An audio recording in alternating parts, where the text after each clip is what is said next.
Picture a stick figure with headphones on, listening to a native English speaker. The stick figure knows the words. It studied them. It knows the grammar too. But the speaker is talking fast, really fast, and all those neat separate words have melted into one long, slippery blur. What do I want to do? The stick figure freezes. It catches one word, maybe two, and the rest rushes past like a train that won't stop. And a familiar thought arrives. Maybe my English just isn't good enough. But here's the truth. This is not a sign that you're bad at English. It's one of the most common challenges every learner faces, and it is completely fixable. Today, 7 calm methods to finally understand fast, natural, native English. Here is the core problem, and it's important. In a textbook, English is spoken one word, at, a time, clear and separated, but no native speaker actually talks like that. In real life, words crash into each other, blend together, and shrink down. The sentence you see on paper and the sound that hits your ear are two very different things.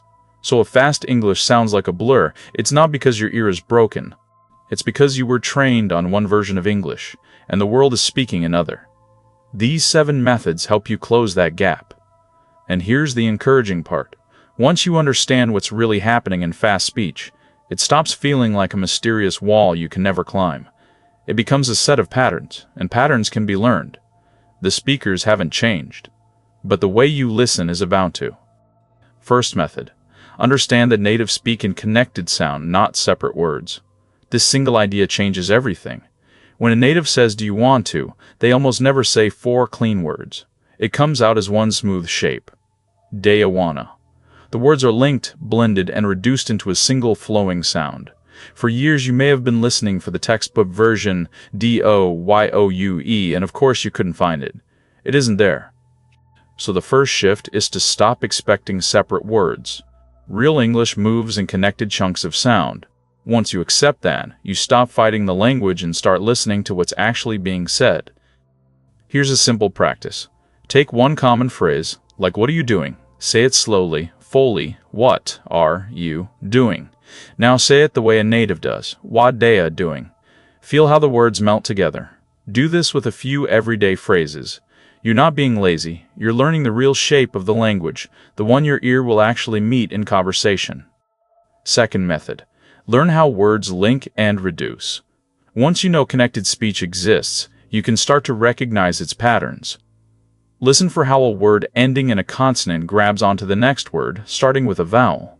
An apple becomes an apple. Listen for the small words that almost disappear. And, of, to, them often shrink to a soft little sound, like n, t, m. These reduced words are not sloppy or wrong. They are how fluent English actually sounds, every single day. When you can predict these blends and reductions, fast speech stops being a wall of noise and starts breaking into pieces you recognize. So become a detective of small words. The next time you listen to English, don't chase the big, obvious words. Hunt for the tiny ones, the ands, the ahs, the tos. Notice how squashed and quiet they get. Try writing down a short sentence exactly as you hear it, blurs and all, instead of how you think it should be spelled. This trains your ear to hear reality, not the textbook. Third method. Listen to the same short clip many times. We often listen for breath, a new podcast, a new video every single day. That's good for exposure. But to crack fast speech, you also need depth. Take one short clip, just 20 or 30 seconds, and listen to it again and again. The first time, you catch a little. The 5th time, more. By the 10th time, sounds that were once a total blur suddenly snap into clear, separate words. And here's the magic. Once your brain decodes a blend, it remembers. The next time you hear that same pattern anywhere, you'll catch it instantly. Depth teaches your ear in a way that breadth alone never can. Try this. Pick one short clip you find hard. A piece of a show, a song line, a bit of a podcast. Listen on repeat without reading anything. Push yourself to catch one more word each time. Only after you've truly struggled, check the transcript. That moment when the blur becomes words, "Oh, that's what they said," is your ear leveling up. Chase that moment. Fourth method, use slow playback as a bridge, then speed it back up. Many apps and players let you slow audio down to 75 or 50%. This is a wonderful tool if you use it the right way. Slowing English down pulls the blended words apart, just enough for your ear to find them. You hear where one word ends and the next begins. But here's the key. Don't stay slow forever. Slow speed is a bridge, not a home. Once you understand the clip slowed down, speed it back up to normal and listen again. Now your brain knows what to listen for, and the fast version suddenly makes sense. Slow to understand, fast to train. So with a tricky clip, run it 3 ways. First at half speed to find the words, then at 75% to feel them connect, then at full, natural speed. By the time you reach normal speed, the blur you started with will sound noticeably clearer. You didn't get a new ear. You just gave your old one a fair chance to catch up. Fifth method, follow the stressed words. Here's a comforting secret about English. You do not need to catch every single word to understand a sentence. English has a rhythm. A few important words are spoken louder, longer, and clearer. These are the content words, the nouns, the main verbs, the words that carry the real meaning. The little grammar words in between get squeezed and rushed, precisely because they matter less. So instead of straining to grab every sound, relax and ride the stressed words. I'm going to the store to buy some milk. If you catch going, store, milk, you understand the whole sentence. Listen for the peaks and let the valleys blur. Practice listening for the beat. Put on some English and, instead of translating, just tap along with the stressed words, the loud, strong ones. Notice how they form the skeleton of the meaning. When you stop demanding every word and start trusting the stressed ones, your whole body relaxes. And a relaxed listener understands far more than a panicked one. Sixth method. Shadow native audio to feel the rhythm. There is a deep connection between speaking and listening. When your own mouth can produce the fast, connected, blended sounds of English, your ear becomes much better at recognizing them in others. This is the power of shadowing. Listening to a short piece of native audio and repeating it out loud, immediately copying the speed, the blending, the rhythm, as closely as you can. At first you'll feel clumsy and slow. That's fine. As your mouth learns to link and reduce words the way natives do, something surprising happens. Fast speech stops sounding so fast, because now it sounds like something you can do too.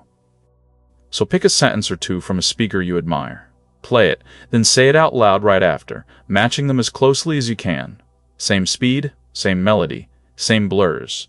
Don't aim for perfect, aim for close. A few minutes of this a day trains your mouth and your ear at the same time. They grow together. Seventh method. Get enough daily listening for your ear to adjust. In the end, there is no shortcut around this last one, and there's no need for one, because it's the most natural method of all.